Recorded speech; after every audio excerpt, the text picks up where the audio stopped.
Title IX is a federal civil rights law passed as part of the Education Amendments of 1972. It prohibits sex-based discrimination in any school or any other education program that receives funding from the federal government. And Title IX is turning 50 years old this June. It went into effect on June 23rd, 1972.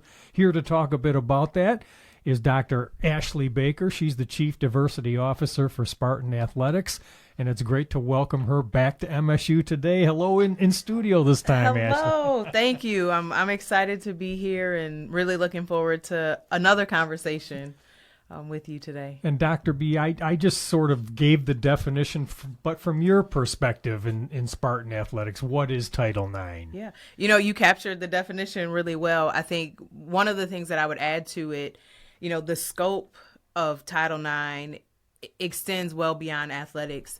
We have seen, as in, a number of different spaces, sport tends to take the spotlight as it relates to all types of things going on. Title IX legislation was really situated and focused more broadly on access to education and access to opportunities for women. And sport has been a space where we've really been able to see that maybe more tangibly than in other places. And, we as a society, we love sport.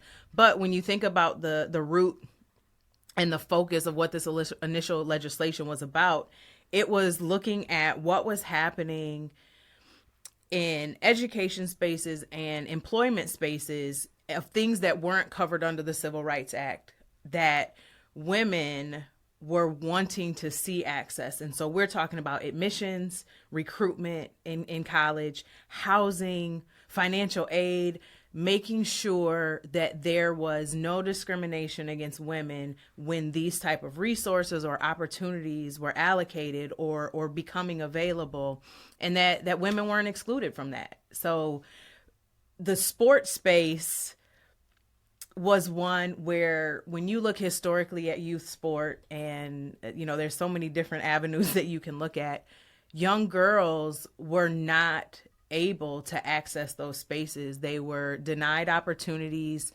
and they were specifically directed away from spaces like sports for all types of interesting reasons. If you look back into the history of it, because they had concerns about fertility and what if girls played sports, they wouldn't be able to grow up and become mothers, and that there were aspects of masculinity that were tied to sport that they did not want girls to then be exposed to, or for them to be more masculine, because we were in a space and place where we were pushing boys masculine, girls feminine, and so girls don't do masculine things. And so early in this type of legislation, this is what we were trying to challenge and combat. How did it come about, and what was Title IX hoping to address? Yeah. So there's one woman in particular. She's not the only one, but Bernice Sadler, who actually just passed away last year at, I believe, the age of 90. She's kind of coined as the godmother of Title IX. So Bernice was a part-time faculty member at Maryland, and she was up for a full-time opportunity. And she was specifically told, you're highly qualified, you're really good, but you just kind of come on a little too strong for a woman.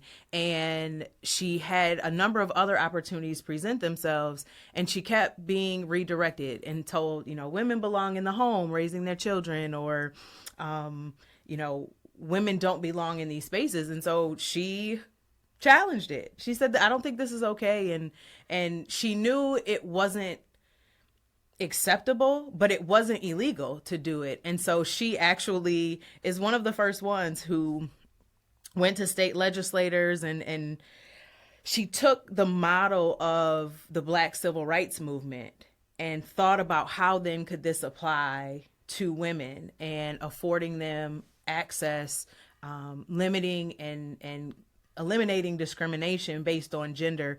And, uniquely enough, one of the congressional representatives was from the state of Michigan that first introduced this to Congress. And, from there, Representative Green and some other individuals brought this in front of legislation and said, these things are specifically happening to girls and women in education and in business spaces, and we need to have a larger conversation about it. And so Bernice is one who she gathered and kind of rallied women across the country and again, those in legislation, knowing that, in much of the work even that I do now, legislation and policy really help redirect us and also hold us accountable to what equity looks like, to what access looks like. And so she's one of the first ones, and they held the congressional hearings on women's education and employment. And that set the foundation for the legislation that would ultimately become Title IX legislation. And what would you say has been the impact of Title IX over its first 50 years? How is it evolving? It's a loaded question in that we have certainly made progress. There is no doubt about the fact that women and girls have been afforded more opportunity. But when you start to really look at the details and the climate of where we are, particularly when you look at women in sport, but even across our society, we're not as far along as we tend to say we are. And I think there's kind of three areas where we've seen impact. We've seen the increase in numbers of girls participating in sport at all levels, women in terms of access to careers. And, my focus tends to always be more on the sports space, but I don't want to neglect that, again, this broader impact of this legislation. But the Women's in Sports Foundation just released a 50th anniversary Title IX report, and it was released last month in May of this year. And there was data, and there was kind of a reality check of, have we even leveled the playing field, and what does leveling the playing field look like? So we have more young girls and women having opportunities and access. We don't completely know exactly what's happening at the high school level because we don't report and collect information the same way.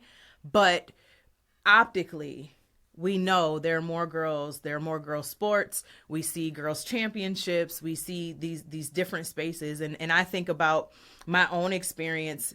I don't consider myself kind of like this child of Title IX legislation because I'm a little bit younger. I wasn't born yet when the legislation was passed, but even my own high school experience, I was a golfer and a basketball player, and my high school didn't have a girls golf team. And when we asked about creating a team, there weren't enough of us to create a team. And the only opportunity for me was to play with the boys.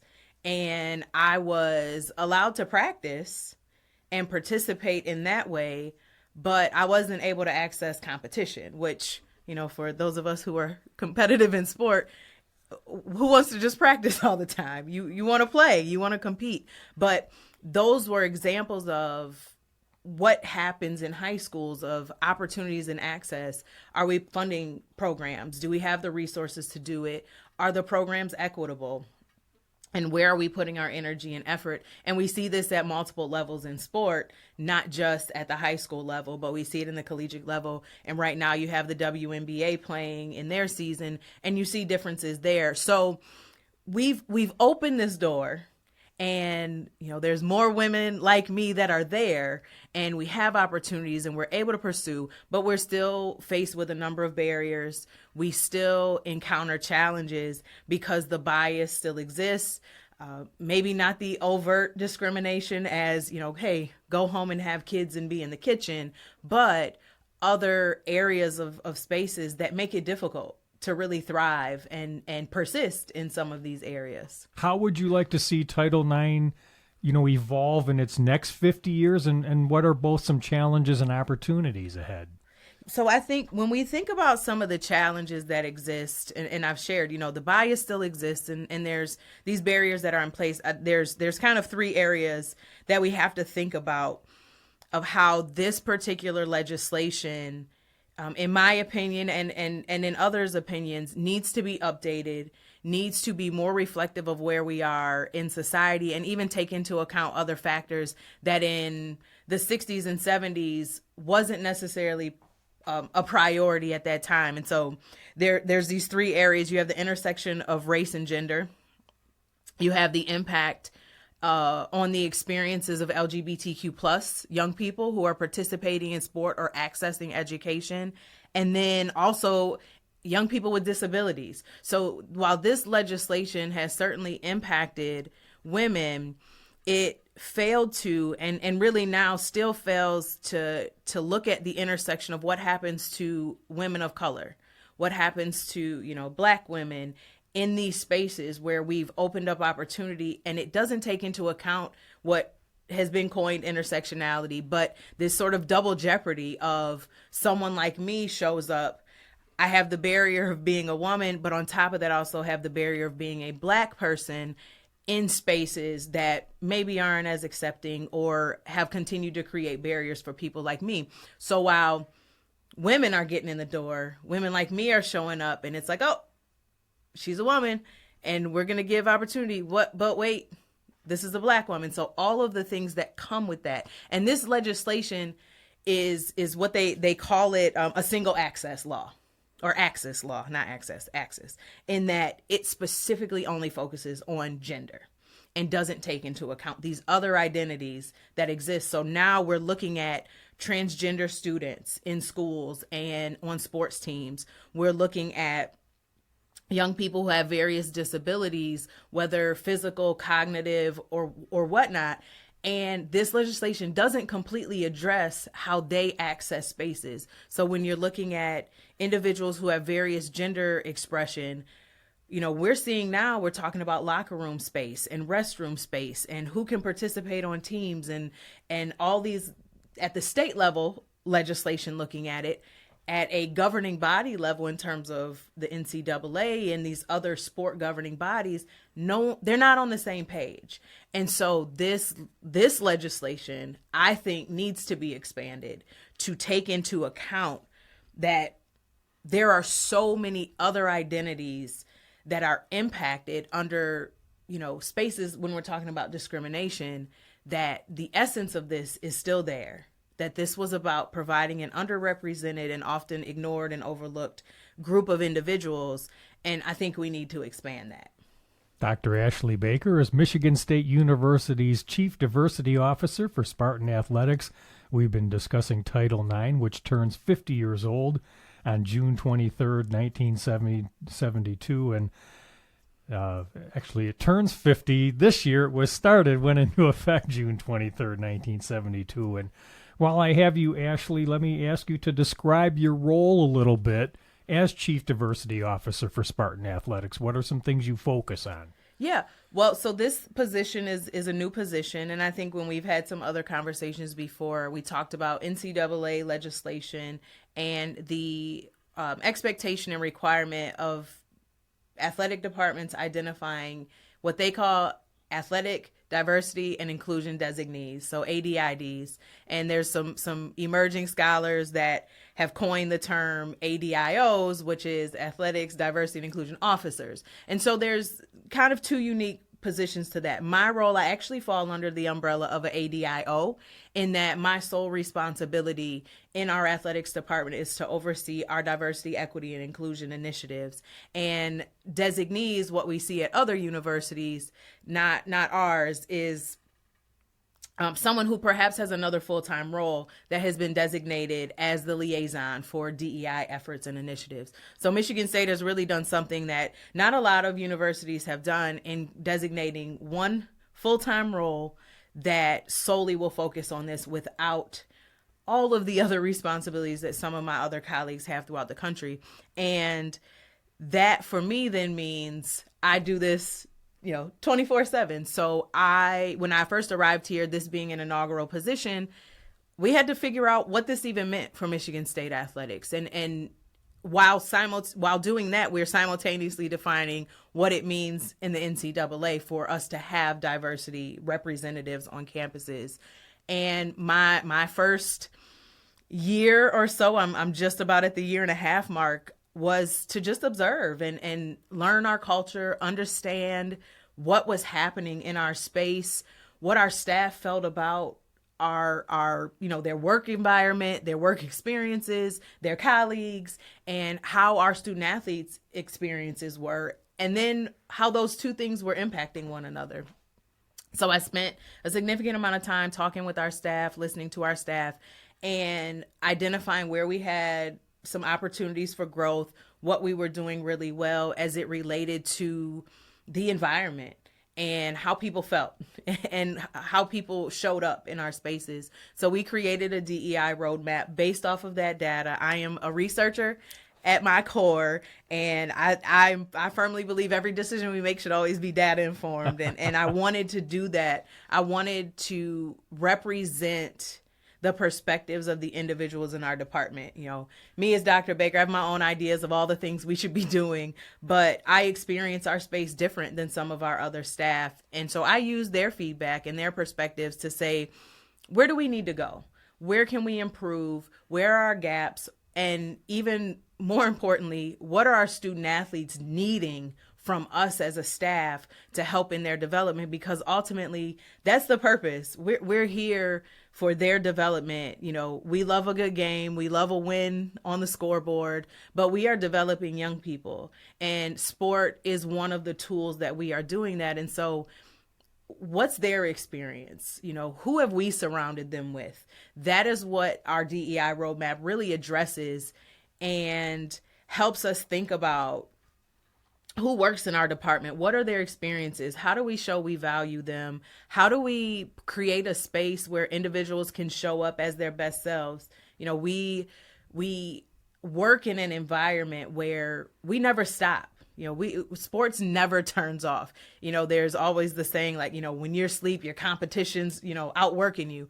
And that's a culture in athletics across this country. And that's exhausting, is tiring. And when we're not able to show up at our best, or we're doing all of that and we show up and we don't get recognition, or we're not appreciated, or, you know, going back to some of our Title IX pieces, or we're not compensated fairly or equitably, those things impact how we show up as staff members and as coaches.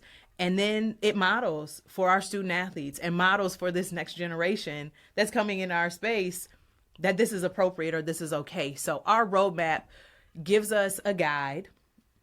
It gives us something to follow. And then also something to hold us accountable, to say, we said this was our goal and these were our objectives, how we were going to get there. Are we getting there? You know, did we reach these goals? Are these goals realistic? And I think for us in particular, and I've had extremely strong support from Alan Haller, our athletics director, in saying this is evolving, because what we thought was a good idea, maybe in, you know, 30-day mark of his leadership of our department, now we're months out and maybe this looks different. Maybe we're reimagining what this could be. And there's going to be external influences. What's happening in our society that impacts what our staff is experiencing? What's happening in the landscape of college athletics? What happens when new legislation passes from the NCAA? How does it impact our student athletes or our staff? So that's the long version of what our DEI roadmap is about and how it will guide us as we move forward in Spartan Athletics. And do you want to touch on the 5 areas of impact within that roadmap? Yeah, definitely. So I'll more broadly, you know, one piece is just about culture and what's the environment, what's the vibe, what's the feel. You know, those words they get gray in many areas, but we know how we feel when we walk in spaces, and we know how we feel when we leave. You know, are we peeling out of the parking lot as fast as we can because we can't wait to get out of the office because, you know, it's just a terrible environment? You know, that's a real thing, and it's very valid. And so the big piece is culture. What do people think about us? How do people feel? How do our fans feel when they come into our spaces and engage with our staff or engage with our student athletes? And again, the wins and losses are one piece of this. You know, most of us cannot control that. And our young people work extremely hard, and sometimes it doesn't go our way. We all have our emotions and feelings about that. But what was your experience interacting with our staff when you showed up at our stadium or at our arena? While you were there, what was your experience? So that's 2 parts, because we're looking at this internally and then externally, because we do hold a very important space on campus and in our community and in our society as a whole because of the platform that college athletics has. So that's the first one. The other piece is education and awareness. One of the things coming off of 2020 that we saw this uptick immediately in anti-racism training and bias training and all these workshops and trainings. And our staff knows this, I'm a firm believer that education and learning is extremely important. I consider myself a lifelong learner. I'm constantly reading about things and learning about things. But when we're just solely doing that and not putting our knowledge into practice, there's a disconnect. And so for me, there is a space in place for us to have a better understanding of who we are as individuals, who the people around us are, understanding our colleagues, as one of very few Black women that work in our department. I recognize that my experiences are unique in some ways, and then I share experiences with others. But as a new staff member, getting to know me getting to know my colleagues, it's the nature of what I do as work, but it also is the nature of who we are as humans, connection with one another and understanding how we may be in the same space, but you may be impacted in a different way, or we could go walk into the same meeting and we walk out and we both walk out with different perspectives of what happened or what we heard or what we experienced. And so that to me is important. When we have diverse individuals in spaces, learning about each other is part of that connection and part of how we can celebrate and recognize. And so piggybacking on that, the other piece is recruitment, retention, and advancement in our department. And that is specifically looking at our hiring practices and policies. Where are we going to look for our talent? What is their experience when navigating the interview process? Are we, following? We have rules we have to follow in terms of appropriate questions and things like that. But what are we displaying about ourselves, and how are we treating individuals that we potentially are recruiting to come join our Spartan family? And, that is extremely important in terms of the result of that is we get high quality candidates. This is a really great place to work. It's a Power 5 institution. So from a maybe career trajectory point, a lot of individuals want to be in the spaces that we're in, top tier athletics, successful programs. And we have to reach far and wide to say, who are we talking to? And then when they get here, what is their experience? How are we growing and developing our staff? I've shared this with our senior leadership, and I say it all the time. In previous roles that I've been in, I want people calling me, trying to steal my staff from me. I want it to be a hard decision for my staff to say, should I go, should I not? Because I love it here so much and I enjoy my experience. And maybe there's this other opportunity. So that recruitment, retention, and advancement, and who do we see in leadership? We're at a unique time. Michigan State actually is one of the leaders in terms of diversity in the athletic director leadership position. Alan Haller is not our first Black male athletics director. There are a number of institutions who have never had a person of color, but that can't be our only reflection of racial diversity, but even expanding our thoughts around the other dimensions of diversity. So we may be looking at staff and a lot of times the data solely focuses on race, ethnicity, and gender. And we aren't catching, what are individuals' backgrounds? What are their experiences? We have some people who have lived in different regions of the country. We have individuals that come from different socioeconomic backgrounds, political backgrounds, whatever it is. And we don't always capture that data, and that's okay. But there are so many different layers. You have introverts, extroverts, you have people who have different work styles. And so when you think about how much value is added when you have different perspectives in the room, it's where innovation and creativity, I think, is sparked. And when people can challenge one another and say, I had this experience in this space and we tried this. What do we think about it? And, well, we tried that here. I don't know. Maybe we should try it again. So that for me is a big part of this is how do we surround ourselves with people. And then how do we bring the best out of the people that are in our space? Because it's not enough for us to just be here. It's a privilege and an honor to have the jobs that we have. And, it's our duty to make sure we're at our best, and whatever that best means. So that's kind of another piece.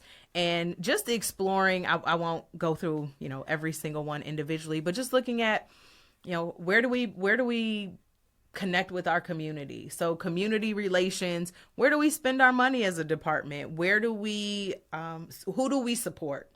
We sit in a community that they show up in all of our venues. They support our student athletes in tremendous ways by showing up at events, donating, whatever it may be.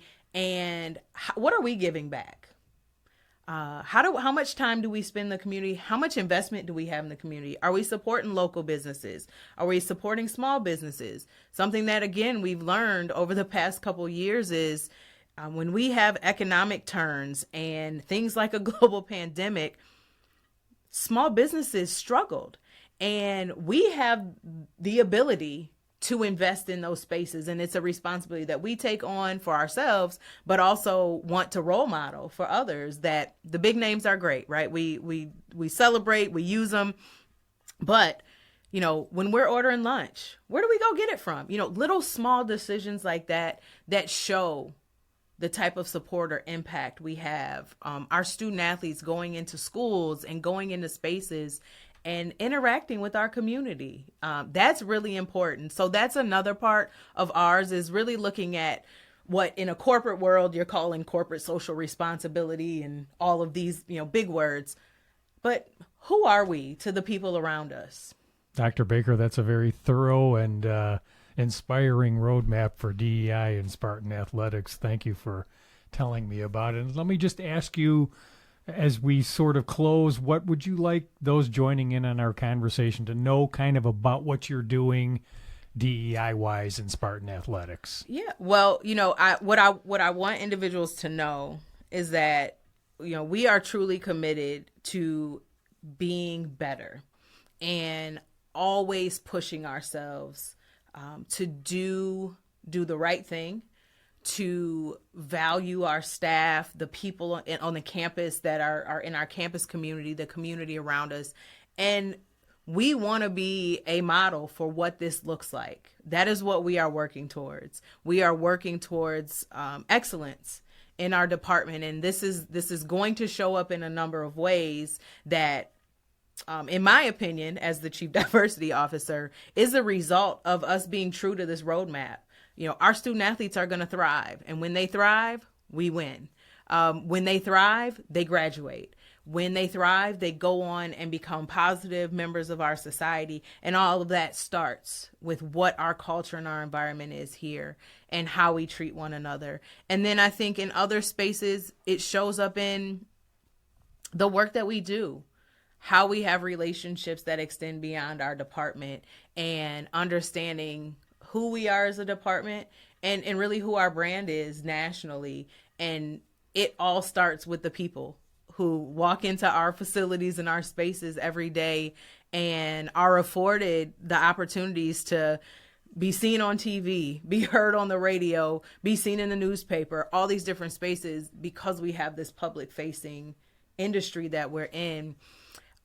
And we're also always looking for partners in this work. So as we do our education, as we do some of our programming, we will have a number of programs that are available, not just for our athletics department. There'll be a few that are just internal for our departmental growth, but also partnerships within the community, connecting our student athletes with resources throughout the community that help them be their best selves. And so the partners in this work is always great. And then, we really love people being champions for Spartan Athletics and supporting what we do, challenging us to be better. Sometimes the feedback is a little tough, but it continues to give us the perspective of individuals that maybe are outside of our spaces that, again, we may not connect with immediately because it's not our same experience. And what we hear from our fans and individuals, one tangible example, what we hear about how they feel in our spaces helps us sit with our event staff, our facility staff, our marketing staff, our fundraising staff, and say, this is what others are saying about their experience with us. Are we at our best? How can we be better? What challenges, exist? And how can we better meet the needs of those around us who, again, support us? Usually without waiver. So that, I think for me, that's what I would love for people to understand about the work that we're doing and our commitment to this and the accountability of seeing these tangible results of that. As you reflect on the 50th anniversary of Title IX, what are you thinking?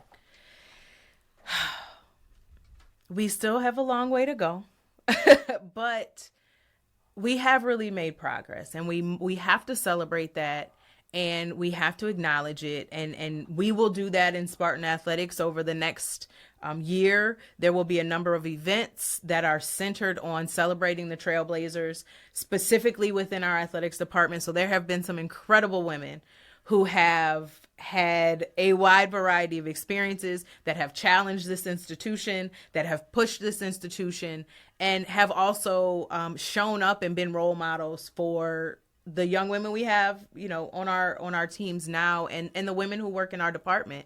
And you will see over this next year our commitment to celebrating those women, because that is extremely important. The work that they did, many of us would not be where we are right now without it. But then also challenging ourselves to say that's not enough, because when we get to, I don't know that I'll be around for the 100th anniversary, maybe the 75, but when we get years out from this, we know what the first 50 looked like. How are we going to impact the next 50? And what will we do different? What have we learned from that? And that for me is what I want us to do. I want us to do it as an industry. I want us to do it in the educational spaces of saying, here's where we are. What have we learned? How do we push ourselves to move forward to make sure that these future generations can say some of the same things about us that we say about the women or the other leaders, the men, all the other individuals that have come before us that have impacted these spaces and made them better for us to operate in. So that's my hope. And that's what I'd like to see, not just over the next year, but continuing on into the future. But I think this is a monumental moment in terms of this legislation being 50 years old and us giving ourselves a reality check of where we are and some hopes and dreams of where we could go from here. Well, Dr. Baker, thank you so much for the stimulating conversation. Your passion and for DEI initiatives in Spartan Athletics is palpable and contagious, so all the best moving forward. Thank you so much, and thank you for inviting me on again. I'm really honored to be here. That's Dr. Ashley Baker in Spartan Athletics. She's the Chief Diversity Officer. Much more online at msuspartans.com. And I'm Russ White. This is MSU Today.